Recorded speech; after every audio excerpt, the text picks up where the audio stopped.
संभालो मुझको ओ मेरे।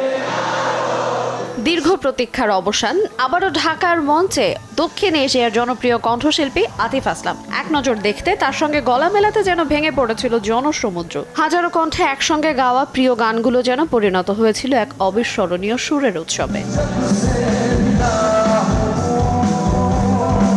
বাংলাদেশে দ্বিতীয়বারের মতো কনসার্ট করতে এসে শুরু থেকেই ভক্তদের ভালোবাসায় সিক্ত হন আতিফ আসলাম। মঞ্চে ওঠার পর টানা প্রায় 2 ঘন্টা একের পর এক জনপ্রিয় গান পরিবেশন করেন তিনি। অসংখ্য হিট গানে দর্শকরা গলা মিলিয়ে তৈরি করেন এক অন্যরকম আবহ।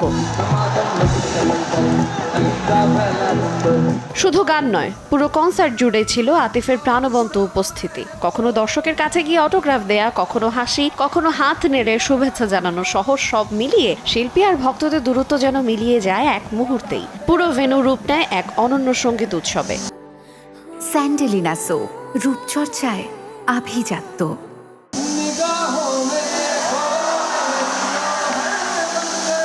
এদিকে কনসার্ট শুরু হবার আগে বিকেলবেলা থেকে ছিল রোদ বৃষ্টির খেলা, কখনো ঝুম বৃষ্টি, কখনো প্রচন্ড রোদের তাপ। তারপরও আতিফ ভক্তরা দুপুর গড়িয়ে বিকেল এমনকি বৈরী আবহাওয়া উপেক্ষা করেই প্রিয় শিল্পীকে এক নজর দেখা ও তার কণ্ঠে গান শোনার জন্য দেশের বিভিন্ন প্রান্ত থেকে এসেছেন। আমি প্রায় 18 বছর যাবত এটার জন্য ওয়েট করছিলাম। এর আগে উনি অনেকবার এসেছে, বাট এটা আমার 2008 বলা যায়। তখন আসলে আমি চেয়েছিলাম, বাট তখন আমি স্টুডেন্ট, আমাকে ফ্যামিলি থেকে অ্যালাউ করেনি। আতিফ আসলামের প্রতি যে আমাদের ভালোবাসা বা অ্যাফেকশন, ওটা তার ওয়েদার আটকে রাখতে পারে না। আমি প্রায় 200 কিলোমিটার দূর থেকে এখানে আসছি শুধু জাস্ট মাত্র এই প্রোগ্রামটা দেখার জন্য। এখন বৃষ্টি হলেও আতিফের কনসার্টটা আমরা এনজয় করব। স্টুডেন্ট লাইফ থেকেই দেখার ইচ্ছা ছিল, ব্যস্ততার কারণে দেখা হয়নি, এবার সুযোগ হয়েছে। দীর্ঘ ক্যারিয়ারে অসংখ্য কালজয়ী গান উপহার দেয়া আতিফ আসলামের জনপ্রিয়তা যে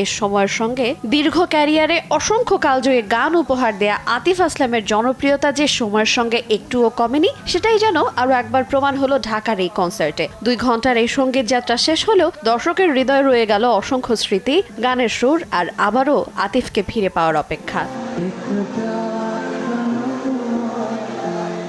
আইরিন আয়াত, সময় সংবাদ, ঢাকা।